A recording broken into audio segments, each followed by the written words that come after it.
Here you are.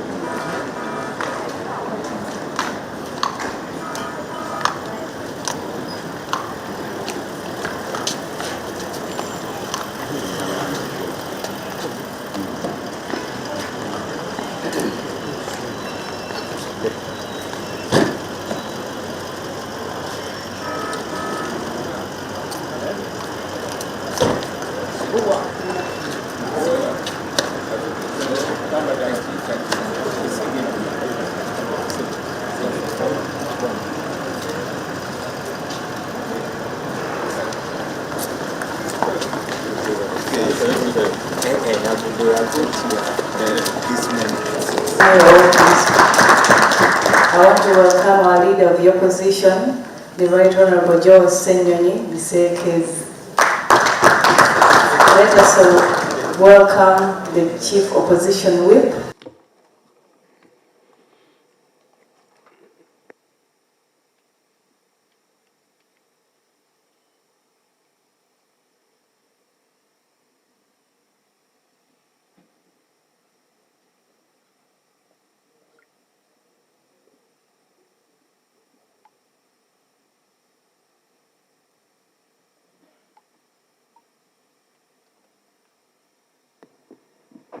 Mic check 1, 2. The Right Honourable Leader of our Parliamentary Front, Honourable Members of Parliament, distinguished guests, ladies and gentlemen, allow me also add my voice to send heartfelt condolences to friends, families, and comrades of Sarah Eperu, and I continue to pray that the Almighty rests her gentle soul in eternal peace. It is an honor today for me to share my thoughts with you this morning as we launch our alternative budget policies for the new financial year. The theme for today is a reflection of our vision for a new Uganda, a Uganda whose resources are exploited for the benefit of the citizens and not for the benefit of a select few individuals. A Uganda that protects and promotes dignity and basic freedoms and rights for every citizen.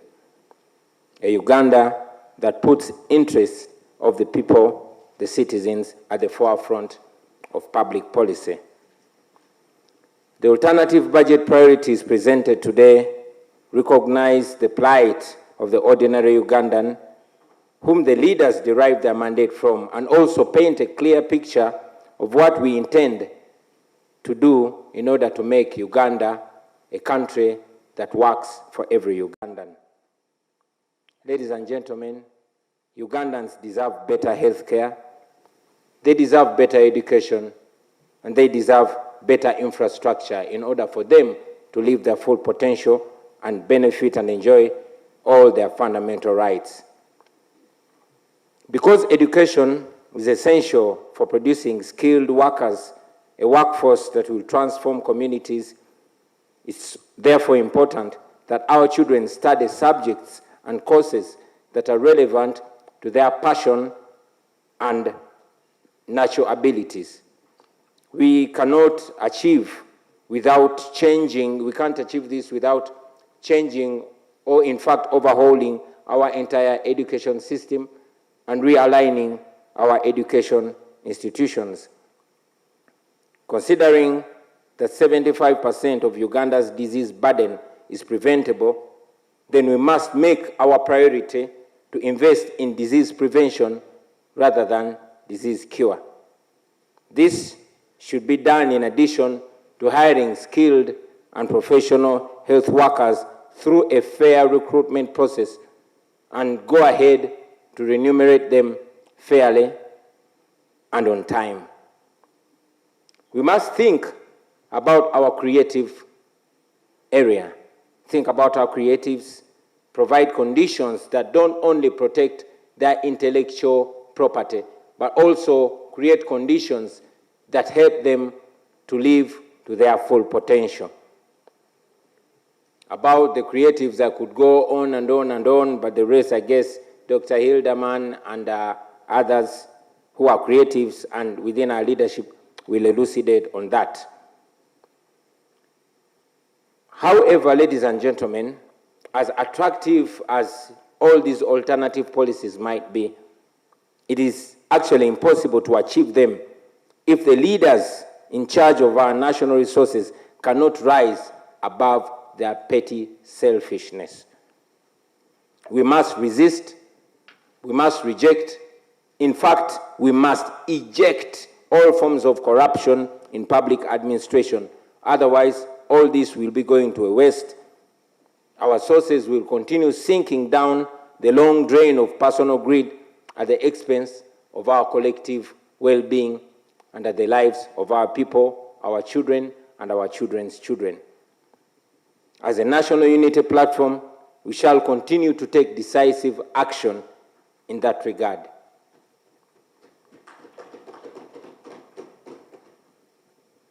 Friends, many good proposals have been presented in terms of policy alternatives, in terms of laws, by ourselves and other leaders.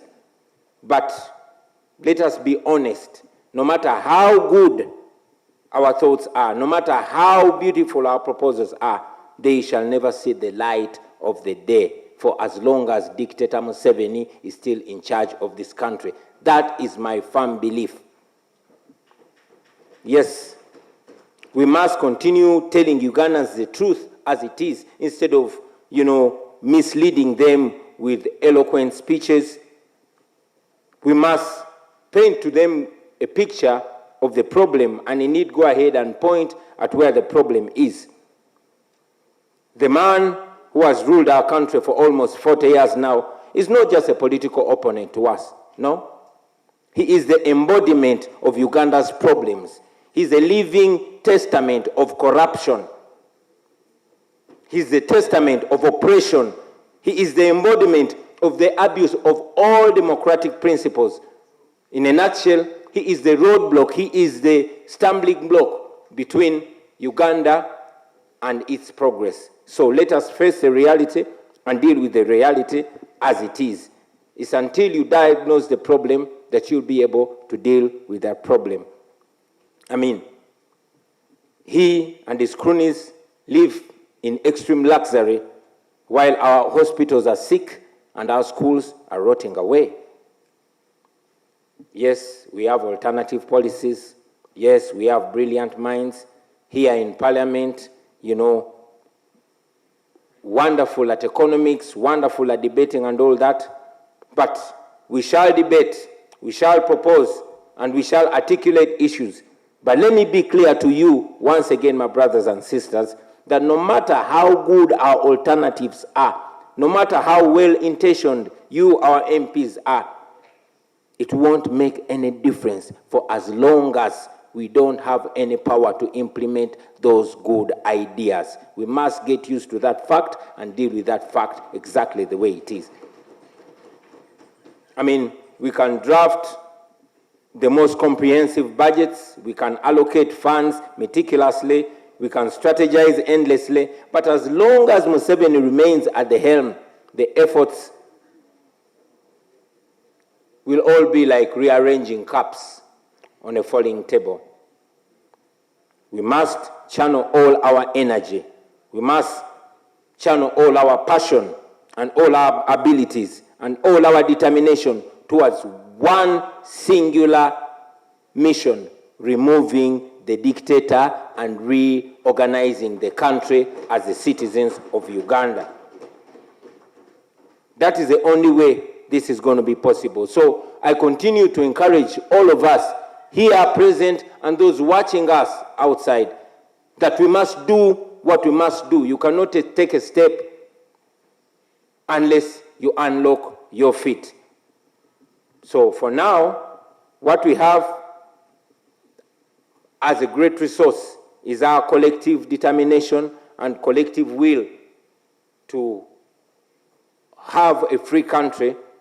And after having that, then we shall go ahead to build a Uganda where all Ugandans are equal, regardless of their ethnicity, regardless of where they come from, regardless of religion, tribe, or social class.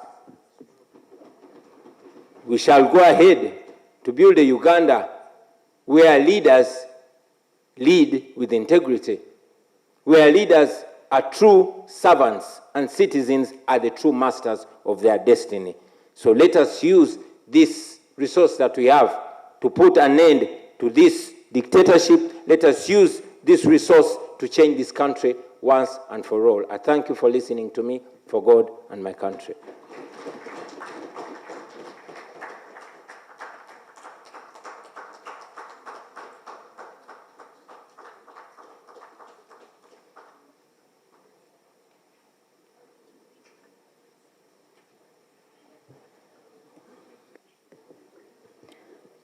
Thank you, Mr. President, for that very elaborate speech. We also thank the Leader of Opposition for his speech to us all. We believe we have taken in what we have been told. Now, allow me, honorable members, to invite...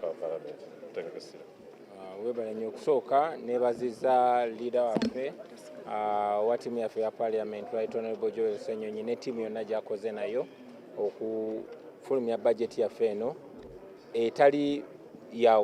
etali nnene nnyo naye ate ng'efokasinga ku bintu ebiyamba abantu ng'egoberera n'omulamwa ogusitula eddembe ly'abantu si kweyagala bweyagazi naye n'oku-enjoyinga oba okunyumirwa oba okweyagalira mu bintu ebyo bye basaanira okweyagaliramu mu mateeka. Naye okusingira ddala obubaka bwange wakati mu kubeebaza olw'okuvaayo ne budget eno ennungi n'ebirowoozo ebirungi, mbajjukiza abakulembeze baffe nti ebirowoozo ebirungi tujja nabyo bibadde nga bireetebwa, naye ekizibu kye tulina nti ebirowoozo bikoma kuleetebwa. Ekizibu ekisinga ekya Uganda yenna kyemalira Yoweri Museveni nga ye sente z'eggwanga zonna azimalira mu kwekumira mu buyinza, kugulirira abakulembeze bamwetoolodde na kunyigiriza abantu. So ekizibu kye tulina okusooka okugyawo yenna kyemalira Museveni, then tubeere n'eddembe ebisaasanya sente za Uganda si mu kwejalabya naye mu kutereeza ebyo ebisaana okutaasa abantu ng'amasomero ng'amalwaliro n'ebirala bifaanana bwe bityo. Well, saagala ensonga eno nnene gireducinga ku muntu omu. Ensonga gye mbadde sikonyeeko ensonga y'enguzi ekutte ejjembe. Newankubadde omu ku ffe naye yalisanga mu nsonga eyo, naye abamukulira be basinga okulya enguzi, okugeza sipiika waffe wano, sipiika wa Parliament ya Uganda ye Nakinku mu kulya enguzi. Era ekyo kyetaaga okwogerwako, ensi n'ekimanya, n'ensi nemukolinga out, kubanga sente ezoonoonebwa Parliament eno zisobola okukyusa obulamu bw'abantu bungi nnyo. So obuli bw'enguzi ye kansa ayonoonye Uganda, kati kyafuuka institutional. Enguzi yafuuka ngeri ya kwekumira mu buyinza na ngeri ya kukakanya abavuganya gavumenti. So enguzi ng'ekulemberwa Anita Amongo, sipiika wa wano, nga mulimu si bokka ba NRM naye nga mulimu n'abaffe, kizibu nnyo era nakyo tulina okirwanyisa, ate tujja kirwanyisa. Ffe nga NUP tujja kukozesa ebikolwa si bigambo. Bwe tulina obuyinza wonna okulwanyisa enguzi, naye twagala na buli kitongole kya gavumenti kikozesa obuyinza obwo okulwanyisa enguzi, kuba enguzi yesisigiriza Uganda emabega. Ensonga y'obutalotalo mmwe bannamawulire mmwe abagiteekawo, tewali lutalo lwonna. Okuleka ng'oŋŋamba nti okola ekituufu luba lutalo. Okola ekituufu bwe luba lutalo, then tuli mu lutalo. Era tulina okubeera mu lutalo nga tulwanyisa enguzi, nga tulwanyisa obulyake, nga tulwanyisa obwannakyemalira, lwo luba lutalo. So si mu kibiina kyaffe, nze ndowooza mu kibiina kyaffe twandibadde nga ekyokulabirako. Buli muntu kabeere nga sipiika wa Parliament yalidde enguzi, kabeere nga minisita n'akangavulwa nga bwe kirina okubeera. Ffe nga NUP tubawa kyakulabirako, tuli option. Era mu Uganda empya bwe tubikola bwe tujja bikola nga tumaze okugoba nakyemalira. Saagala nnyo kukendeeza kwogera kwange kukukakanya ate kussa ku bammemba bange benkulembera mu kibiina. Njagala nnyo njogere ku nsonga ezigasa eggwanga lyonna. Kati budget eno si ya NUP yokka, wabula reflectinga ekifaananyi kya opposition yonna. So saagala ensonga za NUP ate nziyingize mu bibiina ebirala, njagala njogere ku kintu ekigasa eggwanga lyonna, si kibiina kyokka nga NUP. Webale nnyo, webale nnyo. Kyannaku nnyo okubeera mu nsi nga tulowooza nti bwabaawo obumenyi bw'amateeka olina kuteesa n'amenya amateeka. Bwe wabaawo obumenyi bw'amateeka nga waliwo evidence oba obujulizi obumulumika, then amateeka gakole. Bwe mugamba nti omuntu bw'aba amenya etteeka bateesaganye naye, then tujewo amateeka bibere byakuteesaganya. Baganda baffe abaasibwa mu makomera tebalina musango, n'olw'ensonga eyo balina okuyimbulwa embagirawo awatali kakwakulizo kuba tebalina musango. Bwe baba balina omusango baleetebwe mu kooti bavunaanibwe, omusango gubake muvi oba bagusinge bejjeerere, so si kuteesaganya nabo. Eyo enkola ya kiyeekera, tetukkiriziganya nayo, tukkiriziganya mu nfuga ey'amateeka, era bwe tunatwala obuyinza y'enfuga gye tujja okutambulira. It is unfortunate that we live in a country where the leadership thinks, or the rulership thinks, that when somebody commits a crime, you have to negotiate their release. If somebody commits a crime, then let the evidence be presented, let them be presented in a competent court, and let them be either convicted or acquitted. We are not going to negotiate our rights. We believe in the rule of law. If there is the rule of law in Uganda, let it work. If the courts function in Uganda, let them work. Our brothers and sisters who are in prison for the longest time, the political prisoners, are innocent, and we continue to demand their unconditional release. We are not going to negotiate, because if you ask us to negotiate, what do you want us to give in exchange for our freedom? Bobo yagala tuteesaganye n'omuntu ng'akutte baganda baffe nga tebalina musango, oyagala ffe tumuwe eki atuwe baganda baffe, kubanga kibamba sibira ddembe lyabwe, ate eddembe lyabwe eryo si beetegefu ddiwaayo, ne bwe banaateebwa bajja kusigala nga bayayanira eddembe lyabwe. So si lyakuteesaako naye lyabwe bange kuba constitution erigaranting. Well, everything we do it in the open. We are a transparent political party. And what happened was in public. The information came from the public domain, and we dealt with it as our morality levels permit. The Speaker is a criminal herself. The Speaker is a criminal, so we don't really have time to exchange with criminals. Thank you very much. The so-called internal conflicts are a creation of the media. As you have seen, so many TVs have been out, on rampage, trying to create a non-existent impression that we have conflicts. No, they're not conflicts. The only conflict we have is with criminality, is with corruption. And we deal with corruption as people that know that corruption is a cancer that has bedeviled our country. Thank you very much. Well, we major on majors and minor on minors. Thank you. Thank you very much, Honorable. First of all, I'm so sorry. I must apologize. You see, we senior citizens, we have so much, and forgetfulness is part of it. So I remember Friday, a lady rang me over Thursday or something and said, "We want you." I said, "Hey, what is it? Budget? Oh, okay, I'll see." Now, since morning, that was off the head. And then around 11, he said, "Where are you?" I said, "My goodness, who are you?" He told me. He said, "When are you finishing?" He said, 2 o'clock. I said, "Okay, let me at least appear." So I'm sorry that I came late, and so I have not heard this whole thing. But I want to say that I was very happy to have been invited to come here to listen to what you are saying. You know, many people, me, whichever party or whoever calls me, I go. I'm a senior citizen and I'm a Ugandan. It does not matter where or what. I'm a Ugandan as a senior citizen. I'm interested in Uganda as a nation and Ugandan people. So when Inup calls me, I come, and I'm very happy to be there. I wish I was here to listen to everything and then say, "Oh, so this is the alternative view." I want to thank you so much to ensure that you really offer your alternative view, because what is democracy? This liberal democracy which we say we are following is that there is this government to serve the nation, and there is the opposition to give alternative view and to be watching oversight and see next year or the other year, they may be now the government while the other one is in opposition. So opposition and government are supposed to work together, all driven by service to their nation and to their people whom they serve.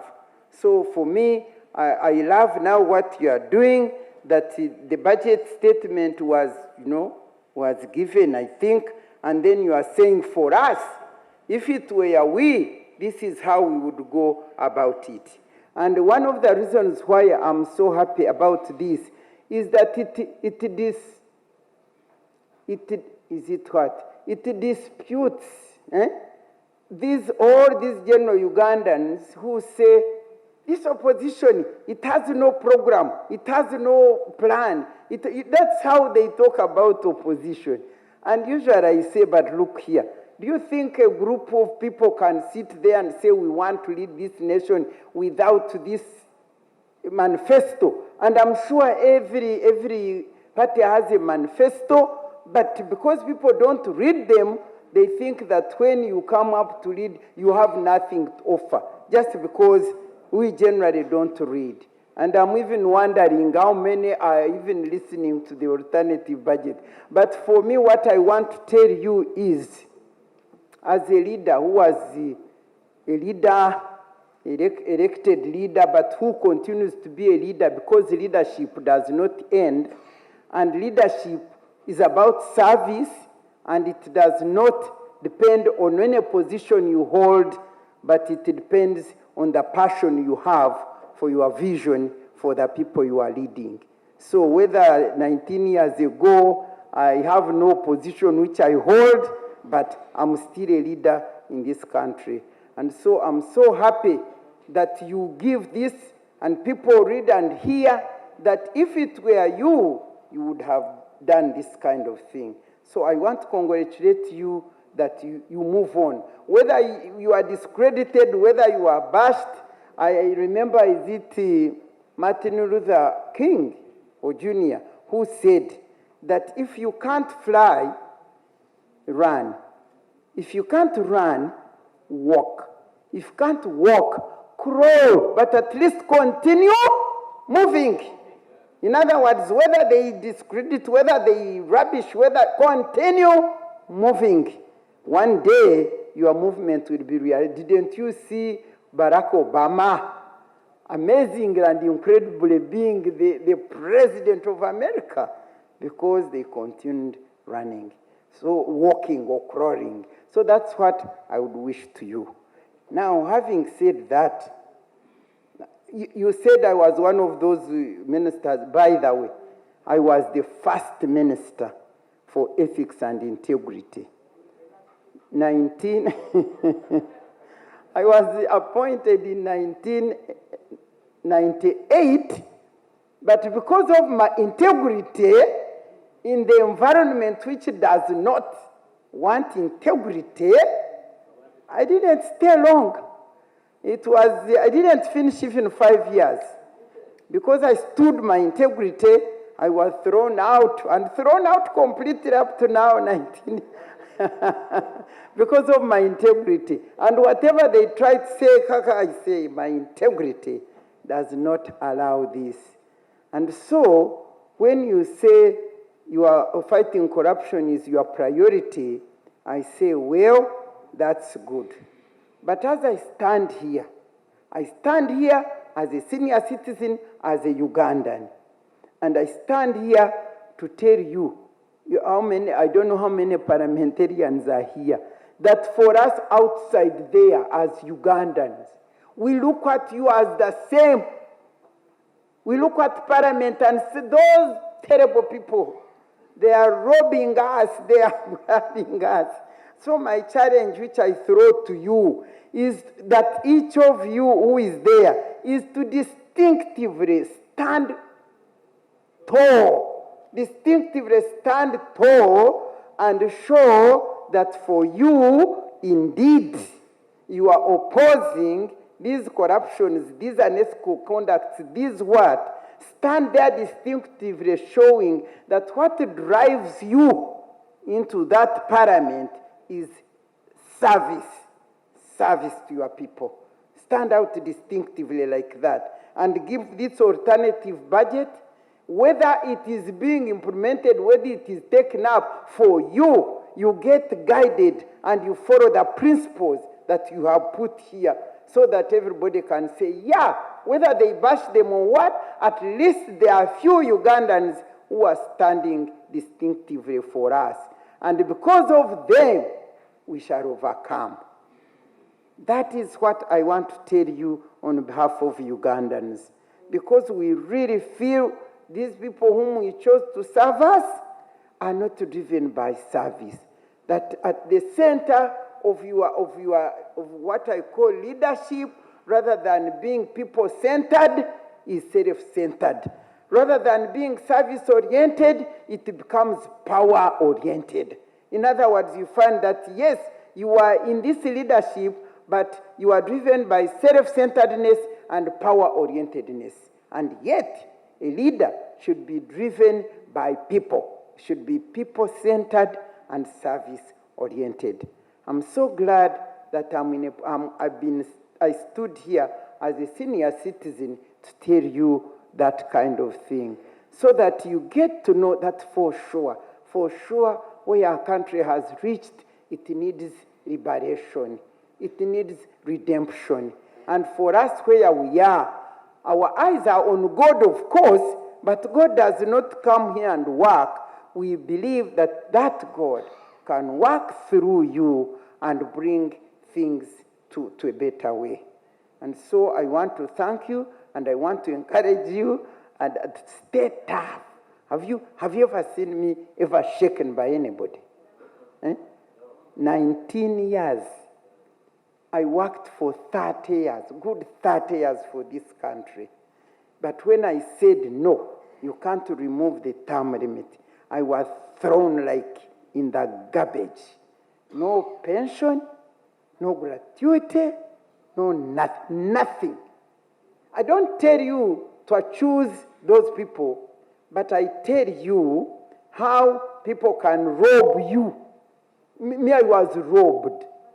But because I stand with my God who created me, have you seen me lacking?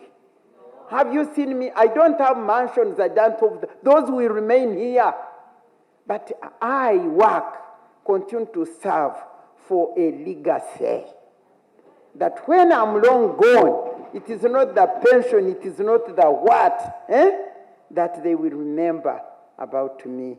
And I can assure you, it gives you joy, it gives you peace, it gives you, and so now that you've enabled me to stand here, I want to affirm you that when you stand with what is right, with what is good for the people of God, because God puts in a position, the Bible says that King David knew that God had appointed him a leader in Israel for the sake of his people, Israelites.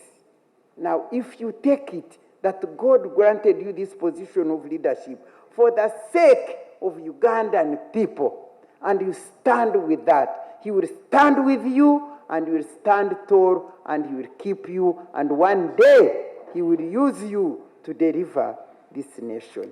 Now, as I go to sit, I don't know whether you talked about this issue of taxes for Ugandans.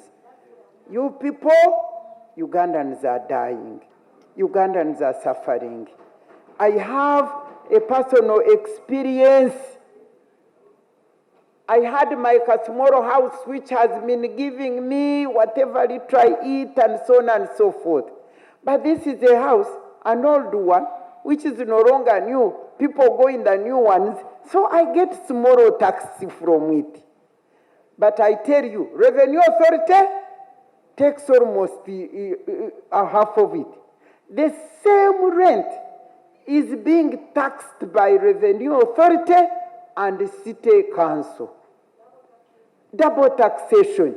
I went and appealed everywhere. They told me that it is you, Parliament, who passed a law that resulted into that double taxation. That's what they told me. I went to Revenue Authority. I went to City Council. Imagine, to the judge. I appealed on behalf of Ugandans. I said, if they can torture me, what about these market women, these small rentals which people have? People are dying out there, you members of Parliament. So this tax of yours now, which has increased, and it is aggressively collected from people whom you are not giving anything to raise it. Please be humane. Ugandans are doing what? are perishing. Me, that's what I will leave to you. The tax, please. Deal with it. Otherwise, people can care for themselves. You are not helping them. But if they have their currento, if they have, don't take it without giving them anything, please. Thank you so much. For God and my country, I speak these words and I wish you the best. And I pray that one day, like Jesus rose from the dead and delivered us from sin, that this country may be redeemed and delivered once again. Thank you very much.